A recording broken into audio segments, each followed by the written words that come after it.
Bonsoir, même style de vidéo que la semaine dernière, sauf qu'au lieu de vous montrer comment créer des assets pour vos maps de jeux de rôle, je vais vous montrer comment faire des tuiles de donjons comme celle-ci, ou bien alors comme celle-ci, pour vous permettre, en les assemblant, de créer le donjon que vous voulez.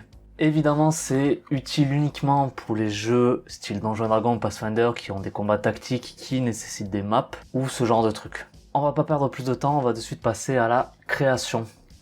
Première étape, on va faire un quadrillage. Ça va nous permettre de dessiner les tuiles plus facilement.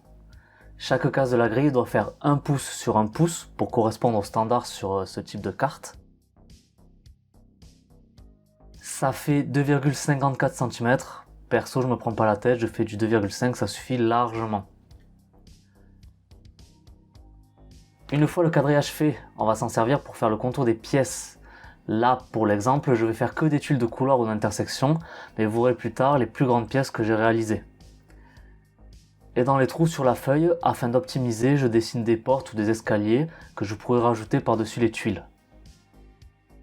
Maintenant, avec un feutre épais, je vais dessiner les murs des tuiles, en laissant bien sûr les ouvertures plus fines.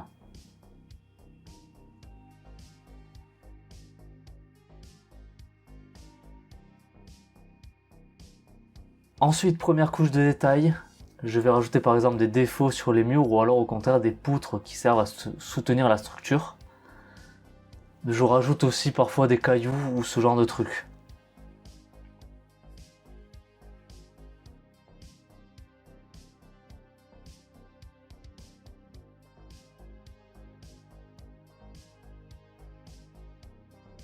Après avoir fait aussi les séparations des cases que j'ai pas filmées, je rajoute d'autres détails plus fins, comme des toiles d'araignée à certains endroits, ou alors d'autres détails pour donner du volume aux cailloux.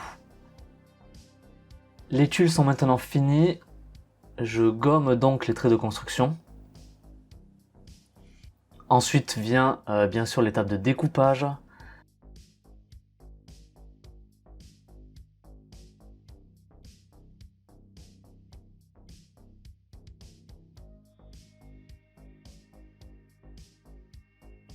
Comme la dernière fois, je repasse le bord des tuiles pour masquer les défauts de la découpe, même si encore une fois, c'est clairement pas indispensable. Et maintenant, on plastifie le tout et on découpe.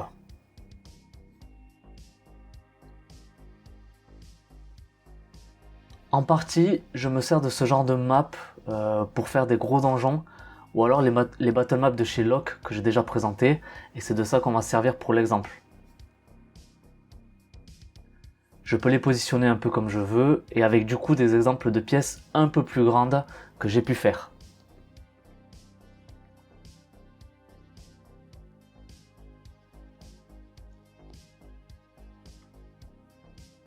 Voilà, je vous montre un autre exemple de grande tuile, par exemple que j'ai pu faire. On est simplement limité par la taille de la feuille sur laquelle on dessine. Niveau couleur, contrairement aux assets de la semaine dernière, je laisse les donjons en noir et blanc pour que ça soit du coup plus générique, que je puisse utiliser dans différents thèmes et que je ne sois pas vraiment contraint, et surtout c'est plus simple à faire. Ça allait quand même assez vite. Si vous avez besoin de plus de détails, je vous invite du coup à regarder la vidéo de la semaine dernière sur les assets où je vais peut-être détailler un peu plus. Là ça reste quand même des petites tuiles assez simples au final, mais qui permettent quand même de réaliser le donjon que l'on veut avec voilà ce que j'ai fait à peu près. Bon, il y en a quand même pas mal, hein, mais je compte pas en faire d'autres quoi. J'ai pas l'intention, sauf vraiment des pièces précises, mais tout ce qui est couloir, tout ça, ça suffit, j'ai tout ce qu'il faut, ça m'a pris quelques jours simplement. J'espère que cette vidéo sera utile. Pensez à mettre un j'aime si ça vous a plu, à commenter si vous avez des trucs à dire, et à vous abonner si c'est pas fait. C'était Cyril, tchuss!